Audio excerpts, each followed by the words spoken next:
listening to Convenience Matters, brought to you by NACS. Whether it's for food, fuel, drinks, or snacks, about half of the U.S. population shops at a convenience store every day. We'll talk about what we see at stores and what the future may hold for our industry. Of course, sales dollars are the easiest thing to measure in terms of looking at a store's success. But it's only one part of the equation. What are the other parts? It's what is the path to purchase at stores? How did somebody decide to get to your store? How did somebody decide to get out of the car? And how did somebody decide to purchase those items? And even more importantly, what were the lost opportunities when they came in to buy something and it wasn't there? Will they come back? And how can you fix that? That's what we'll talk about today. Welcome to Convenience Matters. My name is Jeff Lenard with NACS. And I'm Stephanie Sikorski with NACS. Today, Stephanie and I are going to talk with Leroy Kelsey. He is Director of Research at NACS also. And we're going to talk about those two big issues. What are the big trends related to how people shop, looking at Convenience Voices, which is the program that Leroy oversees, and how can we ignite the fan base? How can we get people excited based on what we've heard in all these Convenience Voices intercepts? So, Leroy, welcome to the program. And let's just start off by give us an overview about what is Convenience Voices. It's a relatively new program at NACS. Yeah, absolutely. Jeff and Stephanie, first, thank you for having me today. It's a pleasure to be here. If we look at 2020, really, that was a monumental year for our channel in terms of how shoppers' behavior evolved. If we think about some of the challenging issues we faced, so thinking about social distancing, thinking about shoppers' demand for less friction, people were looking for ways to connect with products with more ease and more speed than ever before. And for these reasons, it's really what led NACS to lean into mobile technology. We went out and basically contacted our shoppers through mobile phones and conducted about 7,000 mobile intercepts across the U.S. The key to this is if you think about the immediacy of our occasion, we have about a little over 3 minutes to get feedback from the shopper in terms of their overall experience, in terms of their product perception, and to capture things like product movement. And that's one of the things that's really unique about our channel. If you think about the grocery channel, for example, the average trip is about 41 minutes.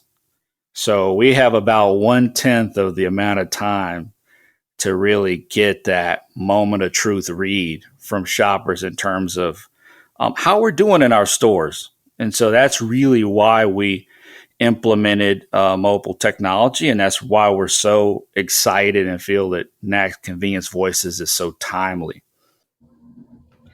So, Leroy, I love how you referred to it as moment of truth. And I think that that's so important. I think about myself as a marketer, and we've got the surveys and post-event questions, but the moment of truth truly speaks to like what's great about what you all are doing with Convenience Voices, because you're truly getting the responses unvarnished from folks in the parking lot or as they're sitting in their cars. And that's what I think is so unique to this program too.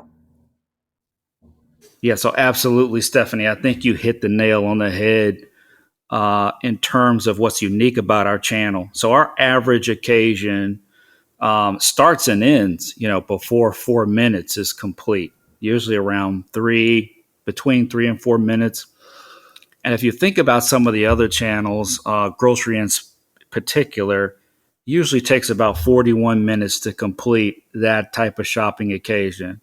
And so time is of the essence. And so when we talk about the moment of truth in terms of retail, it's really key for us to get that feedback from shoppers and to do it, using technology. And I like the moment of truth because so often when we get surveys, when other industries, you're either really happy with something and you forget about the things that okay, I got what I wanted, and then you kind of gloss over the fact that you didn't get this or you didn't get that, or you just had such a bad experience you want to tee off on them. But allowing it to be on the phone in the moment, you just get more gray in the middle, where it's just more of a discussion of, hey, here's what I wanted to get, here's what I didn't want to get. And at our recent State of the Industry Summit, Leroy, you went through all these trends that are related to some of the things that Convenience Voices capture. And some of those things, we're talking about the huge difference in how people are shopping now. Much less in the way of commuters, much more in the way of people using us at the end of the day instead of the start of the day. Now, part of that is from existing research that your team does, but part of that's from the Convenience Voices, isn't it? Absolutely, Jeff. So one of the things that we ask shoppers is about the type of trip that they're making. And what we found is, you're exactly right. So shoppers have really shifted in terms of taking short local trips. Think about going out to connect with essentials and staples, and then stopping in with us along the way. So really, when we think about the fact that shoppers have, in some cases, opted to shop a smaller box, so not really wanting to be around public places, trying to avoid crowds, and really taking the opportunity to come in and visit with us, we found that our basic occasions that could be classified as quick trips to pick something up have really doubled year over year. So when you think about shoppers kind of staying within their orbit and staying within their local neighborhoods, we really benefited from our corners, our great locations, and being the closest to the community.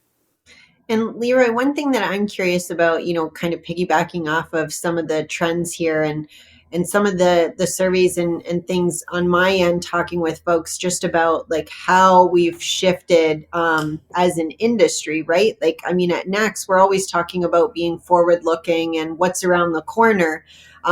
What I don't think any of us expected was the trends that we were predicting 7-10 years down the road happened in 7 to 10 months instead of years.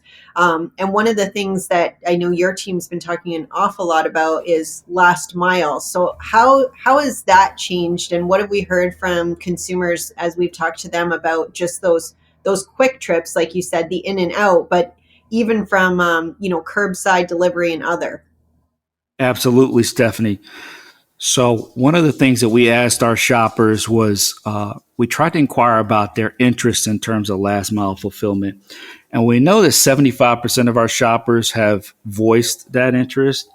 One of the things that's going to be absolutely essential as shoppers look for more ways to connect with the convenience channel in a low friction way is developing those services across our enterprise. I think that you spoke about shortening the development curve, and that's somewhat been the silver lining of the pandemic, if you can even identify a silver lining, is the fact that it's really forced us to kind of lean into technology and to develop some of those services and products and ways for shoppers to connect with product in a faster way and more thoughtful way.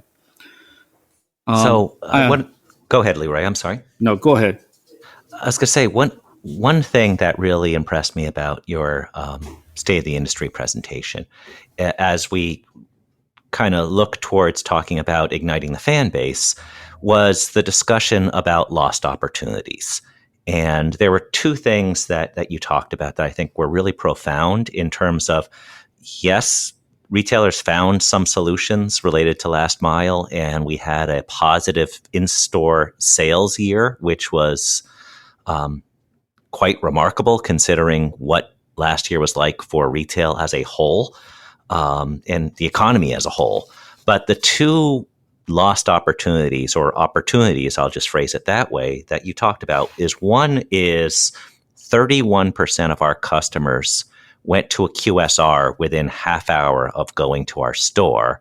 The second one was that annually, our missed opportunities are somewhere on the level of 4%, meaning, if I understand it correctly, 1 out of 25 people that came into the store had an experience where they wanted to get something else. It wasn't to their liking or it wasn't available. Last year, that missed opportunities went from 4% to 18%. So looking at both those numbers, 31% went to QSRs after visiting us and 18% lost opportunities. What are the big takeaways for retailers in that? Yeah, Jeff, I think you just touched on two of the most significant opportunities that we're going to see moving forward in convenience. I think it's pretty easy to make a case for high margin food in terms of being the future of convenience. If you think about food's committal rate, 3 defined meals in addition to any meal stand-ins and meal bridges that we can count. One of the things that we've seen along with the shift in terms of shoppers moving more towards quick trips to pick something up is we've also seen a shift in terms of more evening traffic. The morning commuter has always been a shopper segment that we tended to dominate in. And if you think about the overall impact of unemployment, we've seen a shift of more shoppers and essential workers and busy families coming in to stop with us in the evening day parts. And so if you think about the fact that those shoppers are also looking to connect with food, looking for substantial meals, looking for ways to provide food to the family, and stopping in because we're convenient in terms of our corners, this is a huge opportunity for us. And we know that shoppers are coming looking for substantial meals because we've seen it over the years in our research, and we saw it again in Convenience Voices when we conducted surveys last year. About 1 out of 4 of those shoppers said that they needed to connect with a substantial meal to either take home, to share with others, or either to consume for themselves. And so when we look at that, we know we have an opportunity there to sell. But we also found out when we asked shoppers whether they intended to buy fast food at another location within the next half hour. Now, keep in mind, these shoppers were on site with us, choosing to come in and visit with us either for some product or service that they thought was worthy of their time to stop in. Those same shoppers indicated about 1 out of 3 or 31% more specifically, just to dovetail on what you shared, also indicated that they did intend to buy food, fast food somewhere else or with one of our competitors. That's a significant opportunity. Yeah, so my back of the napkin math is not very good, certainly on the fly. But if we're talking about 31% doing that, that's quite a lot of dollars that are up for grabs for our industry. Absolutely. If you think about 165 million transactions per day, and let's say that just 10% of that is food service, we're talking about billions of dollars in terms of the overall opportunity. And more significantly, what does that say about our brand equity and our stickiness in terms of our loyalty if we're failing to meet shopper needs? So that's a great segue for one of the questions that I had here that I wanted to ask you. I've heard food service like repeatedly. So, I mean, anyone listening, write down food service, right? But what are the other big opportunities when we think about categories, right? And so much has changed over the last, 12 months plus. But are there other big opportunities for what you all are seeing in the data, what you're seeing in talking directly with consumers? Anything else that we would consider kind of ripe for growth? Yeah, absolutely. So if you look at the categories that really make up 80% of our inside sales, and I'll just touch on a few that really tend to draw shoppers in. We had a really positive year in terms of some of the traditional categories that we haven't seen growth in. If you look at tobacco and if you look at beer, those were really interesting bright spots. We saw double-digit growth in beer, and we saw sales growth in tobacco that we haven't seen in a while because shoppers both tended to stock up and kind of front load their traditional consumption. But we also experienced some non-traditional shoppers that typically buy those categories in other channels, whether it be grocery or mass merchandise, that chose to shop a smaller box. And so we experienced growth in terms of shoppers stocking up, but we also experienced growth in terms of trip consolidation and folks looking to buy larger pack sizes. If you look at the types of package size that we were selling, we sold more 12s and more 18s and 24 packs in terms of cases than we had in the past for beer. We also sold more cartons in terms of cigarettes and tobacco use.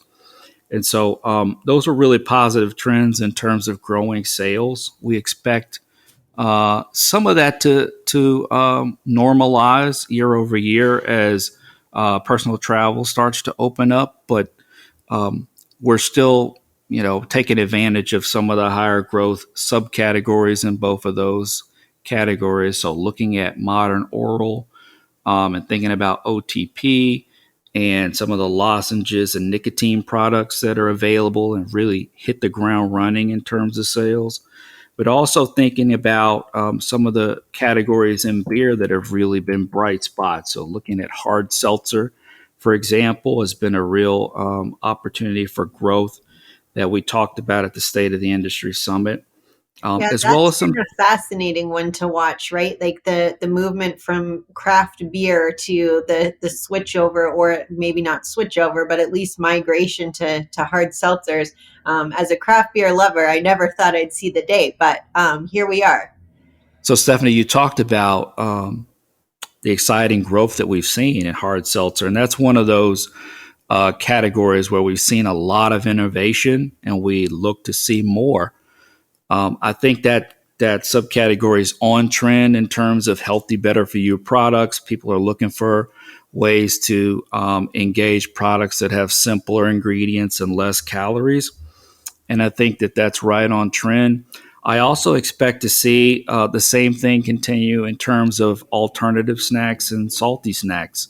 So people are looking for bold, innovative flavors. They want to break from the norm. And I think these snacks are really providing that. I also expect to see energy continue to perform in terms of packaged beverages. We had some growth in CSDs last year, which I think shoppers are looking for national brands that they trust.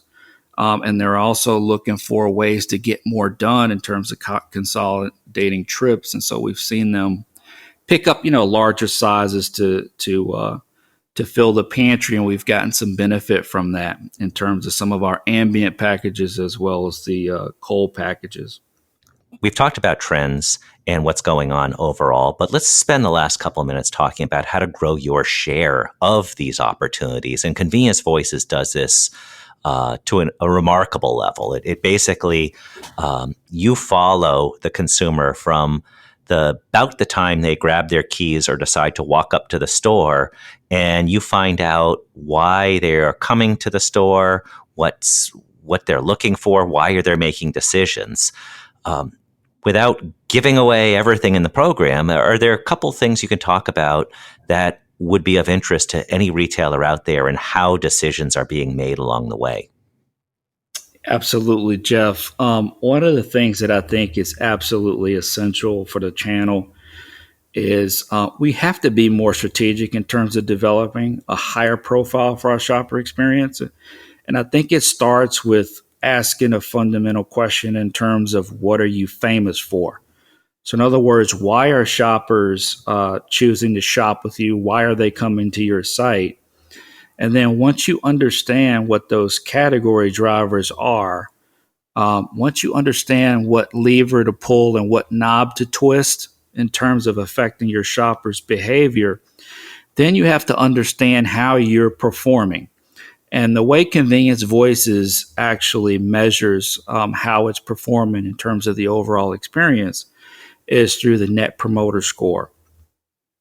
We ask shoppers basically on a scale of 0 to 10, what's the likelihood that they would recommend our or the convenience product or service to friends or family. In other words, someone who they trust and who trusts them in terms of their overall opinion and the overall experience.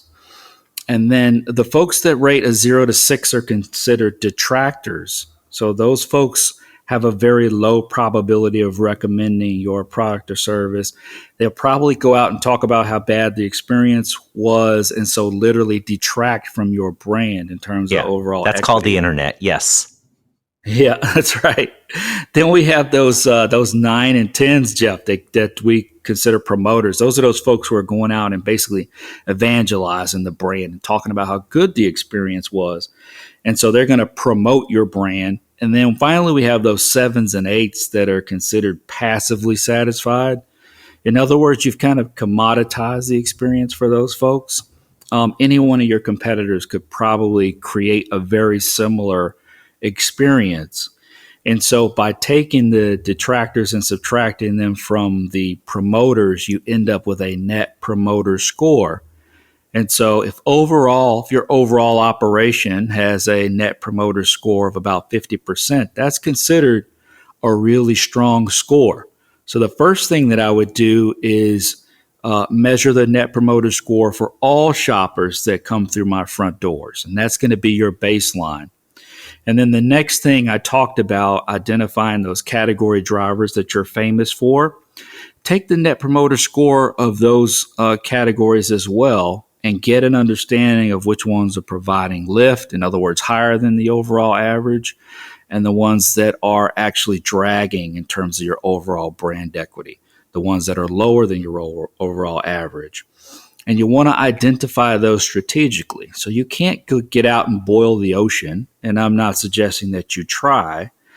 But if you prioritize raising the overall profile, especially with those categories that have more reach in terms of the number of shoppers that come in looking for them, and also those categories that maybe are the lowest of the performers, that bottom 20% that you can get the most impact with, it can be really powerful in terms of raising your overall profile of your shopper experience.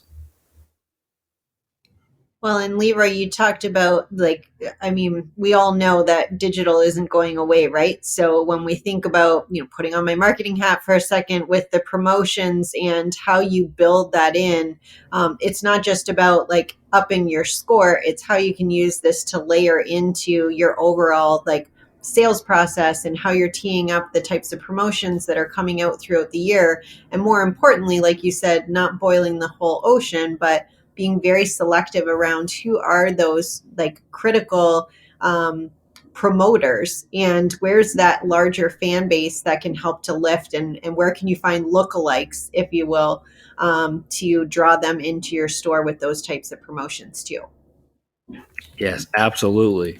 And thinking about the fact that we have more loyalty participation than ever, almost 1 out of 2 of our shoppers report that they're engaged in some convenience loyalty program.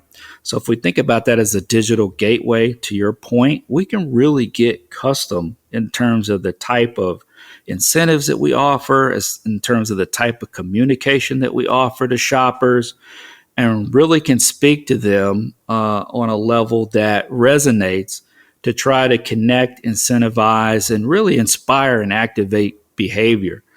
And that's really the key. That's the holy grail, if you will, in terms of reaching and connecting with our shoppers. Well, I love that we talk to consumers, and it's really that's where you really get the energy. I know Steph and I both do focus groups where we talk to consumers and ask them about what if we did this, what if we did that. That's how we guide product launches, and that's how we look at new initiatives.